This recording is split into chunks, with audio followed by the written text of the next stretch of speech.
I first noticed something was off when a group of surveyors showed up behind my house. Early one morning, they were marking boundaries, placing orange flags, and chatting about plot adjustments. I walked outside, coffee mug in hand, and asked what they were doing. One of them looked at his clipboard and said, "We're prepping for the new construction project, sir."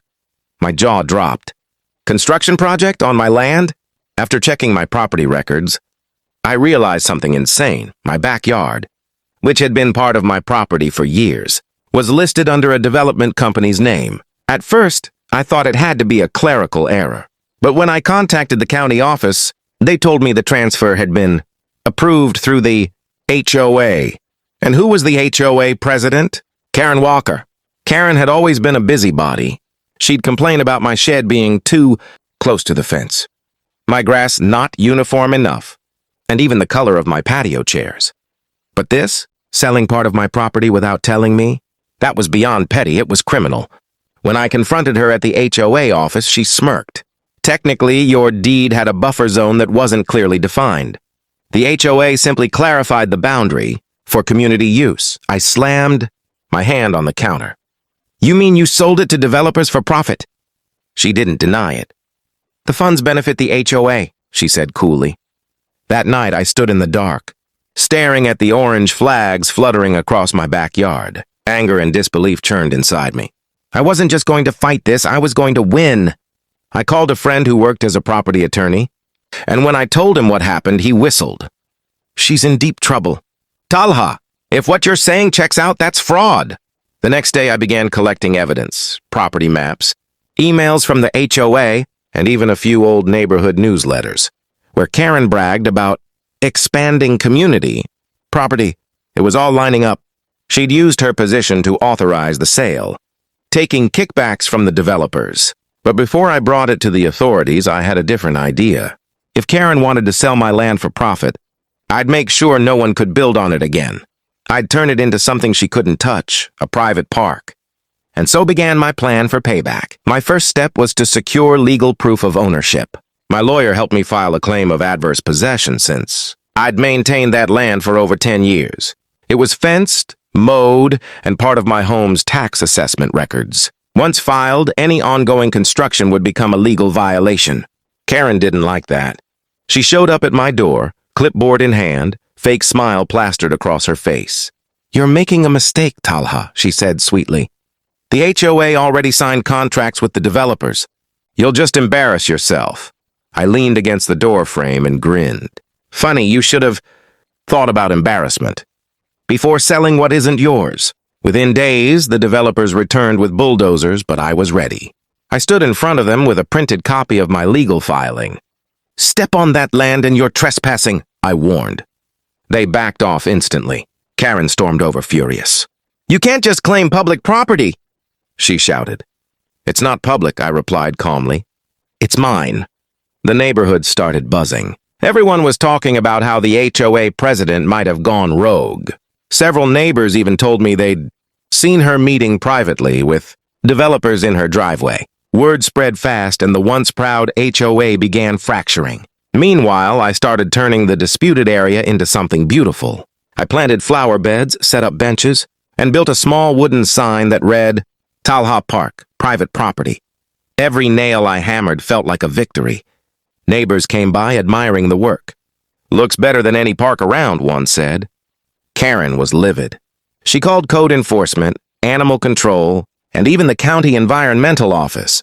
Each time officials arrived, checked the paperwork, and left shaking their heads. I was within my rights.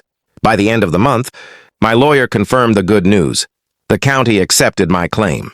The land was officially mine again. Karen's face turned white when she heard. Her plan to sell out the neighborhood had backfired spectacularly, but I wasn't done yet. There was still one more thing to uncover.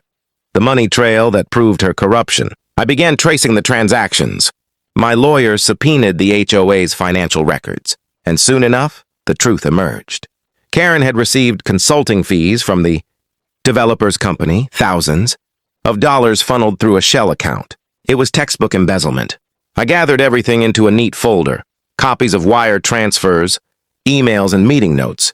Then I shared them anonymously with a local journalist who'd covered HOA scandals before. Within days, a headline appeared. HOA president accused of illegally selling homeowners land for profit. Karen's reaction was immediate. She tried to hold an emergency HOA meeting to clarify misunderstandings, but only 5 people showed up. Most neighbors had turned against her. The developer even pulled out of the deal, citing reputational risk. Her empire was crumbling. As investigations deepened, county inspectors found discrepancies in other projects. She'd approved fencing contracts, landscaping expenses, even road repairs. Every line item had her fingerprints. She wasn't just greedy, she'd built her little kingdom on lies. While chaos unfolded, I expanded my park. I installed a small fountain, solar lights, and picnic tables. Families started visiting, and kids played where bulldozers once stood. What had started as revenge had become something uplifting, a place the neighborhood actually enjoyed. Karen's last stand came when she confronted me at the park's gate. "You think you've won?" she hissed. "This isn't over." I looked around at the families laughing nearby. "Karen, it's been over since the day you sold something that wasn't yours." 2 weeks later, she resigned as HOA president. The HOA board voted to dissolve entirely, handing over control of common spaces to the residents. Justice had prevailed, but I still wasn't satisfied. Not until she faced real consequences for her greed. The county prosecutor contacted me next, requesting all my evidence. It was finally happening. Karen was going to pay. The trial took months, but the outcome was clear. Karen was convicted of fraud, falsifying documents, and misuse of HOA funds. She received probation, community service, and a massive fine. Watching her in court, head bowed, all arrogance gone, was the closure I needed. Neighbors applauded when the verdict came out. The new HOA committee, built from honest residents, formally apologized for what happened. They even asked to make Talha Park an official neighborhood feature. I agreed on one condition: it would stay private forever. The park became a symbol of resilience. Local news stations came to cover the story, framing it as the man who turned fraud into a community garden. Kids played soccer on weekends. Seniors took walks in the evenings. Every time I saw people smiling there, I felt proud. It wasn't just a backyard anymore. It was living proof that integrity wins. Months later, I saw Karen moving out of the neighborhood. Her house went up for sale with a price-reduced sign. She didn't look at me when our eyes met, but I didn't need her to. She'd already learned the lesson, the hard way. Standing under the shade of the trees I planted, I realized something profound. Revenge had started this journey, but it ended with renewal. I didn't just reclaim my land. I transformed it. Where greed once tried to grow, peace had taken root. And as the sun dipped below the horizon, lighting up the little park that now belonged entirely to me, I couldn't help but smile.